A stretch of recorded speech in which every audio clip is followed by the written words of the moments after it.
Welcome to my another blog guys. आज पोस्ट मिल सोबत घेऊन निघाली आहे. पाऊस भरपूर सुरू आहे आणि लेग वर्कआउट आहे. तर आपल्याला जास्त एनर्जी पण लागेल, तर प्री वर्कआउट पण घ्यावं लागेल. तर भेटूया जिम मध्ये. आज डायरेक्ट मेन सेट पासून शूट करूयात, कारण लेट पण भरपूर झाला आहे आणि आजचं जे वेदर आहे, आय थिंक जिमची लाईट पण नाही आहे. सो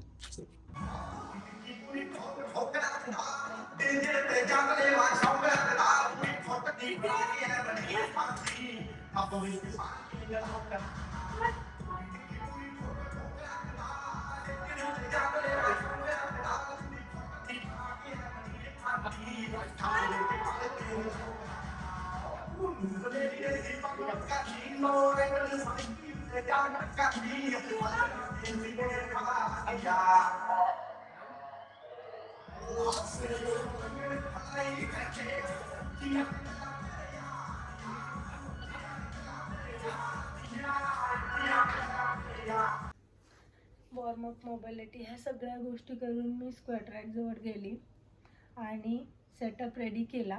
त्यानंतर वॉर्मअप सुरू केलं. वॉर्मअप झाल्यानंतर लगेचच 120 kgचा फर्स्ट सेट होता. तर त्याचे पहिल्या सेटमध्ये मी 5 रेपिटेशन मारले. मग नंतर मला असं वाटत होतं की लास्ट सेशन जे आहे त्यामध्ये पण मी सेम वेट मारलं आणि सेम रेपिटेशन मारल्या. त्याच्यामुळं मला स्वतःला पुश करायचं होतं. माहिती नाही का, पण जसं मला वाटत होतं माझी बॉडी परफॉर्म करायला पाहिजे, ते परफॉर्मन्स मला दिसत नव्हतं. पण ठीक आहे, कधी कधी वेदर, डाएट थोडी मागे पुढे झाली आणि माइंडसेट, सगळ्यात मेन तर माइंडसेटच राहतो, त्यामुळं पण ह्या गोष्टी होतात. तर सेम वेट जात होतो, मीन्स सेम रेपिटेशन जात होत्या.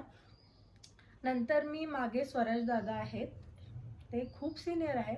त्यांना आणि ज्या लोकांना नॉलेज आहे किंवा ज्या लोकांना त्या गोष्टी माहिती आहे त्यांनाच तुम्ही मागे उभे करा.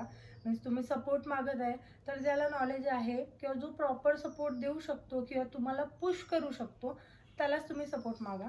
तर मी तसंच स्वराज दादाला मागे उभं केलं आणि सपोर्ट मागितला. आणि सेकंड सेटला मी 7 रेपिटेशन मारले 120 kg.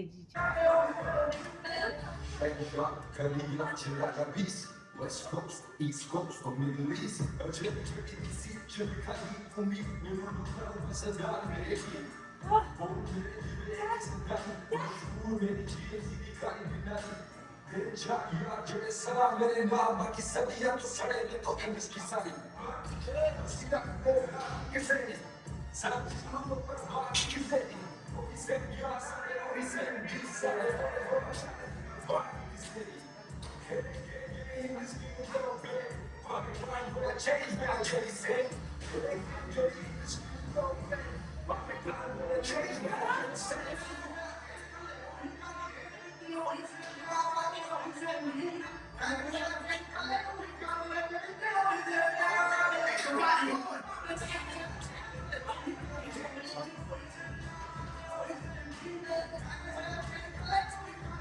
टार्गेट असं आहे की मला 120 kgचे 8 ते 9 रेप तरी इझिली मारायचे आहे.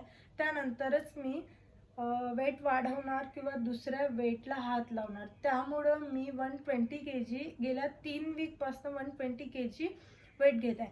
लास्ट 3 वीक अगोदर, मीन्स 1 महिन्या अगोदर पण मी सेम फॉर्म्युला यूज केला.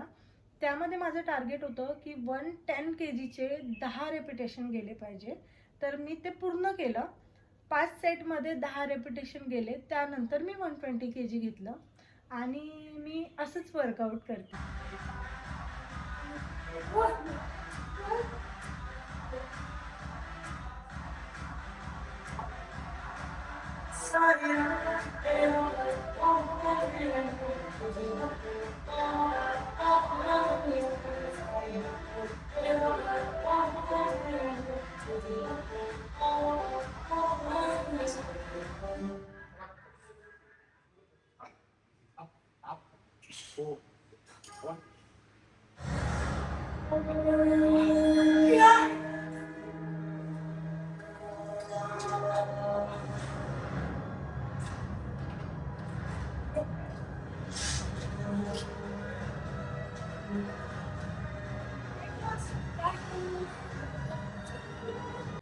नेक्स्ट एक्सरसाइज होती आपली लेग एक्सटेन्शन.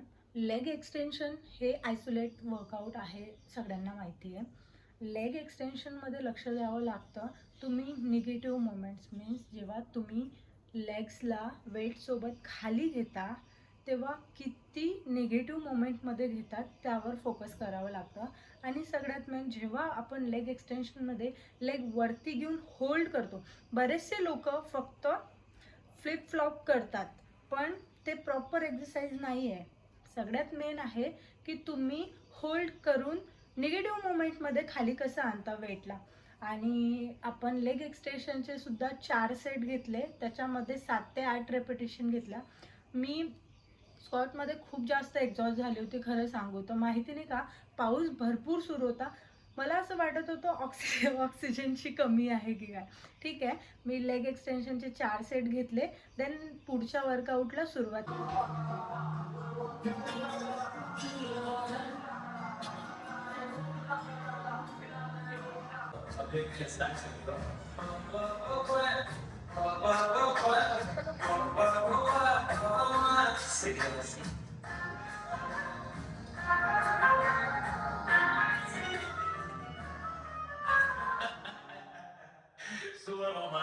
लाईट वेटमध्ये प्रॉपर फॉर्ममध्ये पॉवर स्क्वॉट घ्या.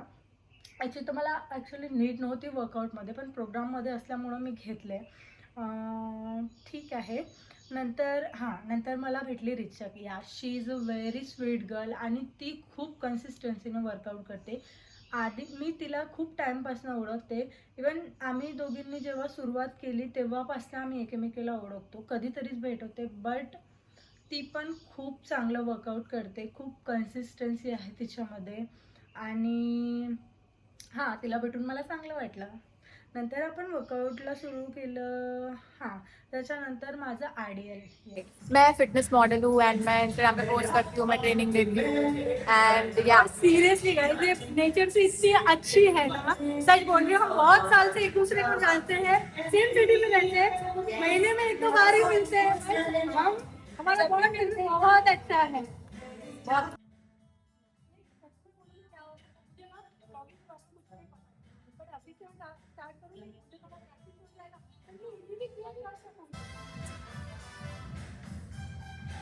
आज मेरा बैक था, आज मेरा लेग और फ्लेक्स कर रहा है, उसमें बहुत ज्यादा प्रोग्रेस है. उसको मैंने बहुत टाइम से देखा है. 3 साल पहले वाली रिश्तों और आपकी रिश्ते में बहुत फर्क है. सच में उसने बहुत खुद को डेवलप किया है. नेक्स्ट वर्कआउट होतं आयडियल. तर आयडियलमध्ये मी व्हिडिओमध्ये दाखवल्याप्रमाणे डेडलिफ्टचीच पोझिशन घेतात. बट डेडलिफ्टमध्ये आपण लोअर बॅकला एंगेज करतो, इवन पूर्ण बॅकला एंगेज करतो. आयडियलमध्ये आपण हॅमस्ट्रिंग एंगेज करतो. व्हिडिओमध्ये बघा तुम्ही, जसं आपण स्लोली निगेटिव्हली खाली जातो तेव्हा, आणि आपण जेव्हा डेडलिफ्ट करतो तेव्हा पायाच्या बार एकदम जवळ असते. बट याच्यामध्ये आपला जो बार आहे तो आपल्या बोटांपर्यंत गेला पाहिजे, मीन्स थोडं डिस्टन्स असावं आणि आपल्या हॅमस्ट्रिंगवर प्रेशर येणार. हे तुम्ही मसल माइंड कनेक्शन ज्यांचं प्रॉपर आहे ते ही गोष्ट रिअलाइज करू शकते.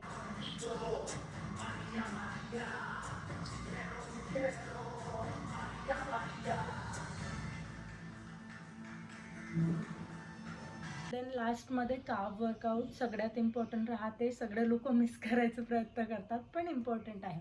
प्रत्येक वीकला वर्कआउट प्लॅन चेंज होत राहतो. मी नक्कीच एखाद्या सेशनमध्ये माझा डाएट प्लॅन किंवा माझा मील काय बनवते ते मी तुम्हाला शेअर करेल. Thank you so much.